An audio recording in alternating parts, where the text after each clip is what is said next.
स्रोत गुरुदेव को वंदना।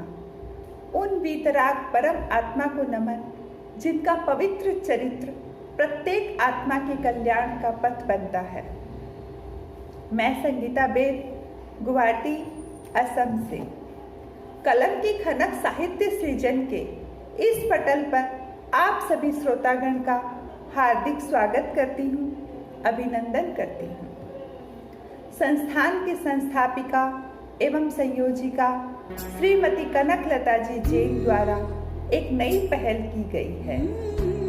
इतिहास के पन्नों में इसके तहत आपको यानी खासकर बच्चों को भारत के गौरवशाली इतिहास से हम परिचय करवाएंगे। कनकलता जी इस अनोखी पहल का हम तहे दिल से स्वागत करते हैं, अभिनंदन करते हैं।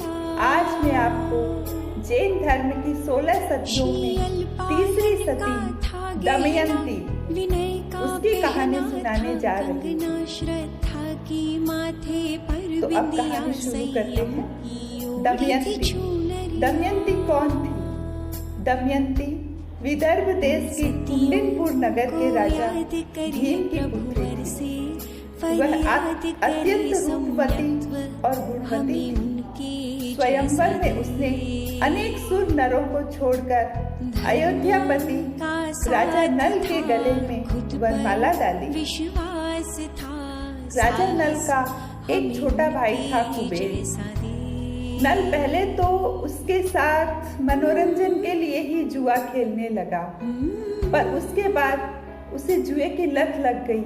वह उसमें ही डूब गया। परिणाम यह हुआ कि वह जुए में अपना सारा राजपाट हार गया और उसे राज्य को छोड़कर दमयंती के साथ वन में जाना पड़ा। वन में राजा नल दमयंती के कष्टों को देख नहीं सका, क्योंकि हम सब जानते हैं जंगल में न खाने को जगह है, न रहने को स्थान है। पेड़ के नीचे सोना और फलों को खाना एक रानी के लिए ये सब बहुत कठिन होता है। अतः राजा नल ने उसको सोती हुई छोड़कर चले गए कहीं। दमयंती अब उस सुनसान जंगल में अकेली रह गई। काफी देर वह पति के लिए विलाप करती रही। फिर उसने धैर्य धारण किया। यद्यपि राजा नल ने एक उत्तरीय पर एक श्लोक लिखकर उसको पिहर जाने का संकेत दिया था, किंतु वह स्वाभिमानी थी और क्षत्राणी कभी शादी के बाद पिहर नहीं जाती है, यही सोचकर वह अपने पिता के घर नहीं गई। एक पर्वत की गुफा में रहकर धर्म ध्यान करती रही और 500 तापसों को सधर्म का मार्ग दिखाया। उसके बाद एक साथ के साथ वह अपने मौसा ऋतुपर्ण के यहाँ अचलपुर पहुंची। वहां भी उसने अपना मूल परिचय नहीं दिया। वहां इसने सील के प्रभाव से एक चोर को मुक्त कराया। तब ऋतुपर्ण राजा को इसका वास्तविक परिचय प्राप्त हो सका। वहां से वह अपने पिता राजा भीम के पास पहुंची। नल को ढूंढने के लिए उसका पुनः स्वयंवर किया गया। वहां नल दमयंती का 16 वर्षों बाद पुनर्मिलन हुआ। तदुपरांत नल दमयंती को साथ लेकर अयोध्या गया और राज्य को पुनः जीता। नल दमयंती अब सुख से रहने लगी। कुछ समय तक सुख भोगने के बाद दमयंती को वैराग्य हो गया। उसने दीक्षा ग्रहण कर ली और आयु पूर्ण करके देवलोक में गई। दमयंती 16 महासतियों में तीसरी महासती के रूप में प्रसिद्ध हुई। ऊर्जा के महान स्रोत गुरुदेव को अभिवंदना। हम दमयंती का चरित्र सुन चुके हैं, लेकिन उसमें कुछ बातें अधूरी रह गई है। तो इसके लिए हम दमयंती के पति नल का जीवन चरित्र भी सुन लेते हैं। तो हमें दोनों का जीवन चरित्र सुनने से पता चलेगा कि पति और पत्नी के बीच कैसा संबंध था और उन्होंने कैसे और क्या किया। तो आइए हम नल राजा की भी बात सुन लेते हैं। राजकुमार नल अयोध्यापति महाराज नैषद के पुत्र थे। उनका विवाह विदर्भ देश के महाराजा भीम की पुत्री दमयंती के साथ हुआ। दमयंती जब माता के गर्भ में आई तब माता ने देव से डरते हुए हाथी को भागते हुए देखा था, इसीलिए पुत्री का नाम दमयंती रखा गया, पर इसका प्रसिद्ध नाम आगे जाके दमयंती हो गया। नैषद के बाद नल राज सिंहासन पर बैठा। सत्य, न्याय, व्यक्तित्व तथा कर्तव्य के बल पर नल ने अच्छी लोकप्रियता प्राप्त की, पर स्वर्ण थाल में लोहे की कील के समान नल में जुए का दुर्व्यसन था। नियति का चक्र नल पर इस प्रकार चला कि उसने अपने लघु भाई कुबर के साथ जुआ खेला और उस खेल में युधिष्ठिर की भांति जुए में अपना सारा राज्य हार गया। वन की ओर प्रस्थान किया। पति परायणा दमयंती भी उसके साथ जाती है। दोनों संतानों को उनके ननिहाल भेज दिया जाता है। नल चाहता था कि दमयंती भी अपने पीहर चली जाए और वनवास के कष्टों में व्यर्थ अपना जीवन नष्ट न करे, परंतु दमयंती ऐसा करने को तैयार नहीं होती है। वह वन में नल के साथ रहती है। दमयंती को जो नल से घिरी हुई दमयंती को जो नल दुखों से घिरी देखता त्यों उसका हृदय चूर चूर हो जाता। उसने एक पत्र में विदर्भ देश के मार्ग का संकेत लिखकर उसके आंचल के छोर से बांध दिया और स्वयं उसे निद्रावस्था में छोड़कर कहीं अन्यत्र चला गया। दमयंती तब जागी तो नल को पास न देखकर विलाप करने लगी, इधर उधर खोजने लगी।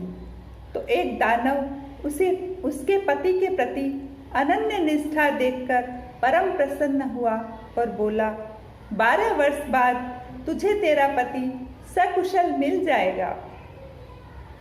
बाद में दमयंती अचलपुर में अपनी मौसी के यहाँ अपने को दमयंती की दासी बताकर रही। कुछ दिन बाद भीम राजा ने खोज करवाई, तब दमयंती प्रकट हो गई और अपने पिता के यहाँ आ गई। उधर नल आगे बढ़ा। उस समय उसका पिता नैषद, जो कि 5वें स्वर्ग में देव बना था, अवधि ज्ञान के योग से नल को विपदा में घिरा देखकर वहां आया। वन में बांसों के जलते झुरमुट में सर्प का रूप बनाकर सहायता एवं रक्षा के लिए पुकारने लगा। उसकी वह करुण पुकार सुनकर नल उसे बचाने गया और बचा भी दिया, परंतु सर्प ने अग्नि से बाहर निकलते ही नल को डंक मारा, जिसके परिणाम स्वरूप नल कुबड़ा हो गया। अपने को कुबड़ा बना देखकर नल ने साश्चर्य कहा, शाबाश सर्पराज, आपने उपकार का अच्छा प्रतिफल दिया। मैंने तो आपको बचाया था और आपने मुझे ही विरूप बना दिया। नल की इस बात को सुनकर सर्प सहसा अपने को देव रूप में बदलकर बोला, नल, मैंने यह सब तुम्हारी भलाई के लिए ही किया है। इस रूप में तुम अपने आप को अधिक सुरक्षित रख सकोगे। शत्रु तुम्हारा कुछ भी बिगाड़ नहीं पाएंगे। 12 वर्ष बाद तुम पुनः अयोध्या के स्वामी बन जाओगे। दमयंती भी तुम्हें मिल जाएगी। अब यह श्रीफल यानी कि नारियल और यह एक करंडिका यानी कि पेटी लो, और तुम अपने आप को जब भी मूल रूप में लाना चाहो तब इस श्रीफल को फोड़ देना। इसमें से जो वस्त्र निकले उसे धारण कर लेना।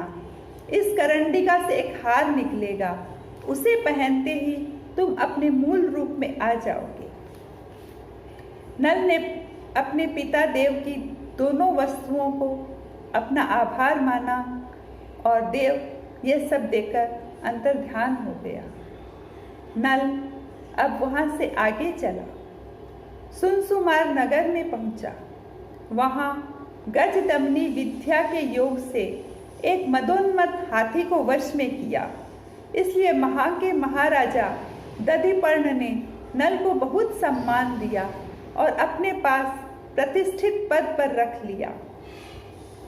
उस कुबड़े ने अपने आप को नल का रसोइया बताया तथा यह भी कहा कि मैं नल के यहाँ रहने से सूर्य पाक रसवती भी बनाना जानता हूँ। उधर महाराजा भीम ने नल राजा की खोज करने के लिए अनेक प्रयत्न किए।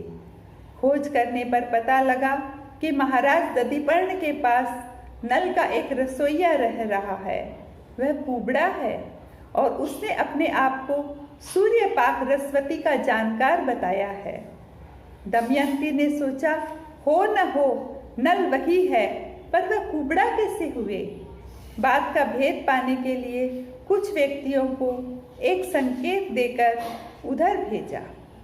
उनसे कहा सबके सामने यह बात कहना, बात सुनकर जिसकी आंखों में आंसू आ जाए उसे कह देना कि दमयंती के लिए स्वयंवर की रचना की गई है, उसमें आपको आमंत्रित किया गया है।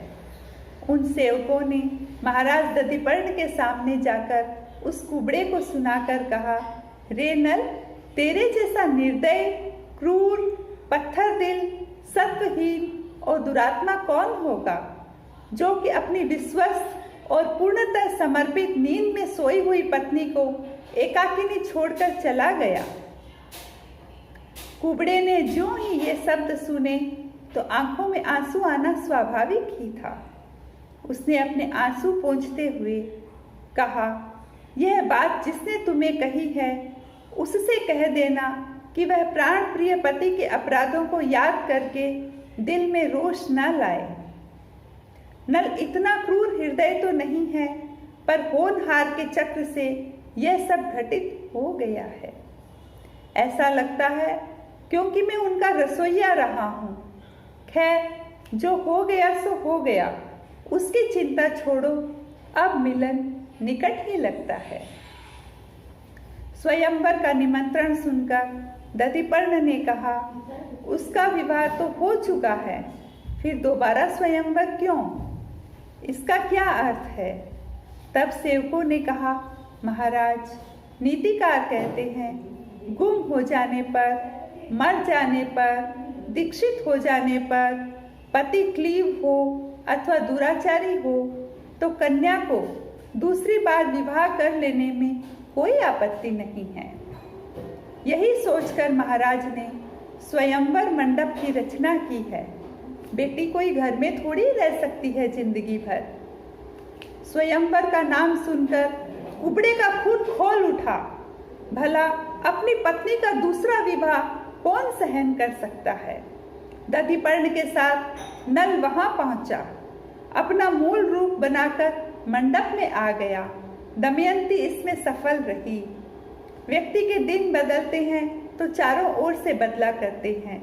नल और दमयंती के दुख के बादल सारे छंट जाते हैं।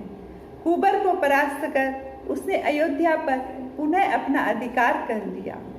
अंत में नल ने अपना राज्य पुत्र को सौंपकर दीक्षा ली, साधुत्व पालन कर स्वर्ग में पहुंचा। महासती दमयंती ने भी संयम स्वीकार किया और साधुचर्या का पालन कर स्वर्ग में गई। दमयंती ने 16 सतियों में महासती के रूप में जैन जगत में प्रसिद्धि पाई।